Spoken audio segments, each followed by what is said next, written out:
Assalamualaikum warahmatullahi wabarakatuh. Apa kabar semuanya? Sehat? Alhamdulillah.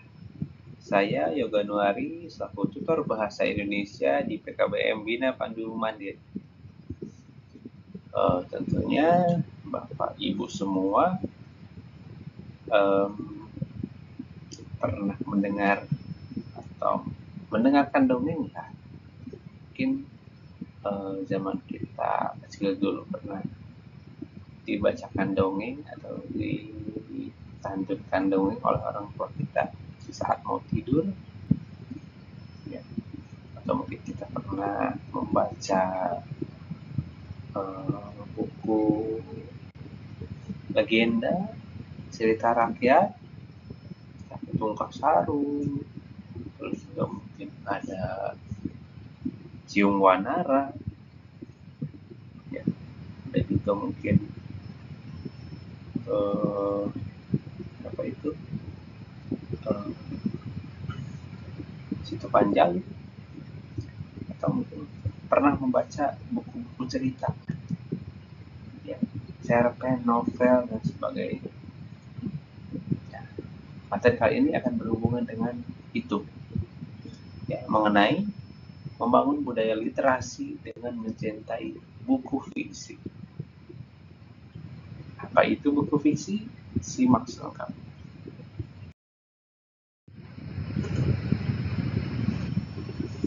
Buku fiksi merupakan buku yang menyajikan kejadian atau peristiwa kehidupan berdasarkan rekayasa imajinasi pengarang. Ya, jadi buku fiksi ini merupakan uh, buku cerita. Ya, intinya buku fiksi ini adalah buku cerita, ya, berdasarkan imajinasi pengarang. Jadi dikarang oleh si penulis. Ya, tentunya karangannya itu berdasarkan peristiwa-peristiwa yang ada dalam kehidupan nyata. Hanya mungkin dikarang di sesuai imajinasi si penulis. Contohnya buku cerita anak, dongeng, novel, cerpen, fabel, dan naskah drama. Tentunya contoh-contoh tersebut merupakan uh, hasil karangan, hasil imajinasi pengarang.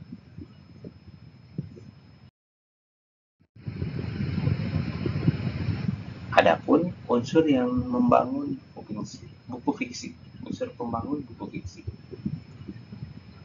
Ada unsur intrinsik. Unsur intrinsik ini adalah unsur yang membangun teks fiksi dari dalam buku fiksi itu sendiri. Sedangkan yang kedua, unsur ekstrinsik.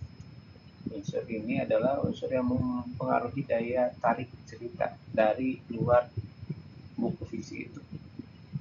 Ya, jadi unsur pembangun fiksi itu ada dua, intrinsik dan ekstrinsik. Namun yang akan kita bahas kali ini tentang unsur intrinsik. Unsur intrinsik buku fiksi diantaranya ada tema. Tema adalah topik, ya, topik dari cerita. Ada alur atau plot cerita. Alur adalah rangkaian cerita. Ada amanat. Amanat adalah pesan yang ingin disampaikan si pengarang dalam cerita. Ada sudut pandang. Sudut pandang ini adalah bagaimana si pengarang memposisikan dirinya dalam cerita. Ya, misalnya kalau tokohnya aku, berarti di sana adalah sudut pandang orang pertama tunggal. Ada dia menjadi sudut pandangnya adalah orang ketiga tunggal. Contohnya seperti itu. Ada latar. Latar di sini menjelaskan tentang tempat terjadinya peristiwa dalam cerita, waktu terjadinya peristiwa, dan suasana. Jadi ada tiga ya latar itu: waktu, tempat, dan suasana. Ada tokoh. Tokoh adalah pelaku dalam cerita, ya, termasuk juga sifat-sifatnya dan gaya bahasa. biasanya dalam buku fiksi menggunakan gaya bahasa tertentu atau bisa juga disebut majas. Ya, terkadang ada beberapa kalimat atau ungkapan bermakna konotasi. Itu biasanya menggunakan majas.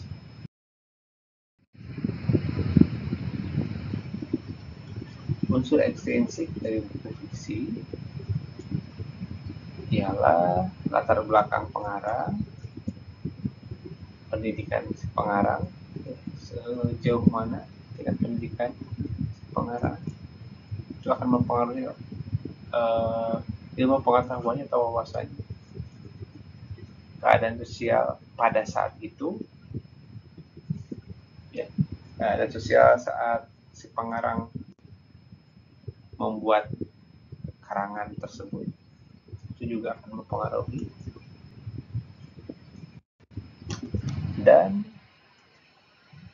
budaya, ya, budaya yang ada di sekitar si pengarang itu juga akan mempengaruhi isi tulisan dari pengarang.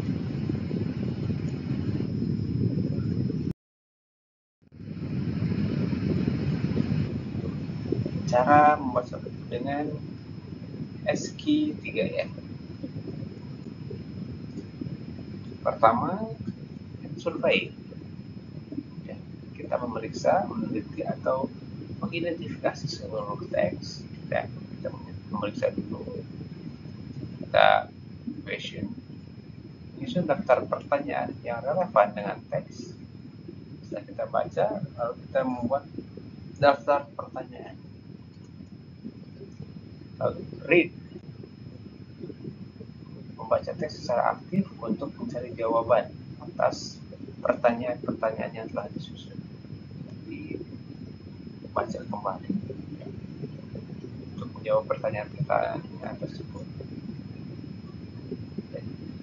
Recite atau recall, menjawab setelah tadi dibaca, dijawab dan menghafal jawaban yang telah ditemukan.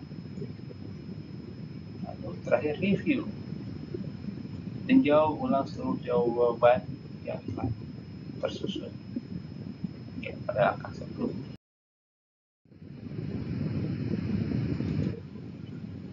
Nah, rangkuman atau ringkasan merupakan hasil menyaringkan atau mungkin mengambil sari dari semua gagasan pokok atau intisari sebuah tulisan atas buku yang menjadi bentuk yang lebih ringkas, ya, tapi meskipun ringkas tetap mempertahankan urutan isi dan sudut pandang pengarang dari teks aslinya. Jadi tidak mengubah rangkaian cerita dan sudut pandang dan isi cerita, ya, rangkuman ini. Dengan membaca rangkuman ini juga membaca itu secara dapat membaca atau mungkin mengetahui secara ringkas isi cerita dari membaca rangkuman ini, atau mungkin terkadang juga disebut sinopsis. Ya, ingin membaca singkat dulu isi ceritanya, biasanya membaca sinopsis atau rangkuman ini. Ya.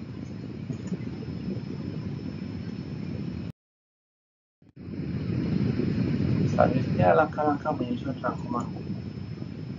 Pertama, baca dulu ya dan pahami informasi umum terkait dengan bukunya. Lalu baca dan pahami isi buku secara umum melalui daftar isi dan kata pengantar ada di halaman-halaman awal. Perhatikan sistematika penulisan buku, sistematikanya, lalu catat peristiwa-peristiwa penting dari isi cerita tersebut. Lalu rangkai dan kembangkan peristiwa penting dalam setiap paragraf. Kita mencatat, lalu rangkai kembali dan kembangkan peristiwa-peristiwa tersebut.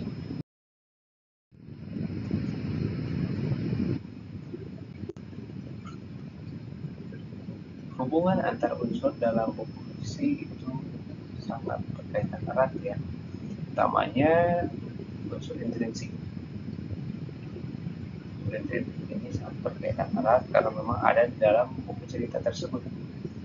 Ya, tadi yang sudah disebutkan ada alur, amanat, padang, latar, tema, tokoh, dan gaya bahasa itu sangat saling berkaitan. Jadi juga semua unsur itu pasti mengacu pada tema. Jadi temanya tentang apa pasti semuanya mengacu ke sana. Amanat ingat tiap unsur buku fiksi saling berkaitan yang tidak dapat dipisahkan. Selanjutnya langkah menyusun tanggapan terhadap buku. Jadi menyusun komentar ya terhadap buku atau terhadap isi bukunya. Pertama, baca dulu bukunya dengan seksama sampai tuntas.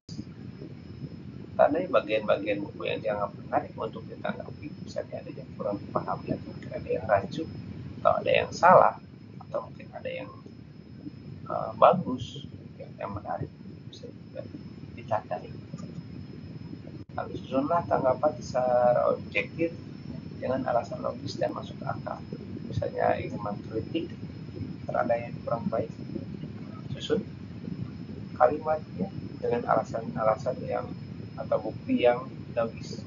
Kalau ada yang bagus, silahkan kalian boleh puji juga. Kalian sesuai dengan alasan yang logis.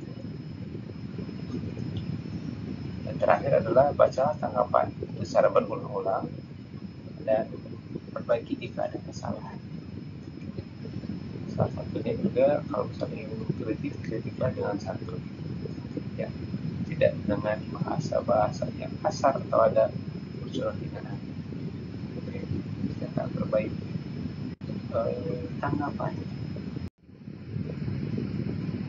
dan selesai.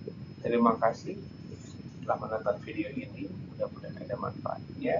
Tetap bersemangat untuk belajar, tetap semangat untuk menggapai cita-cita. Wassalamualaikum warahmatullahi wabarakatuh.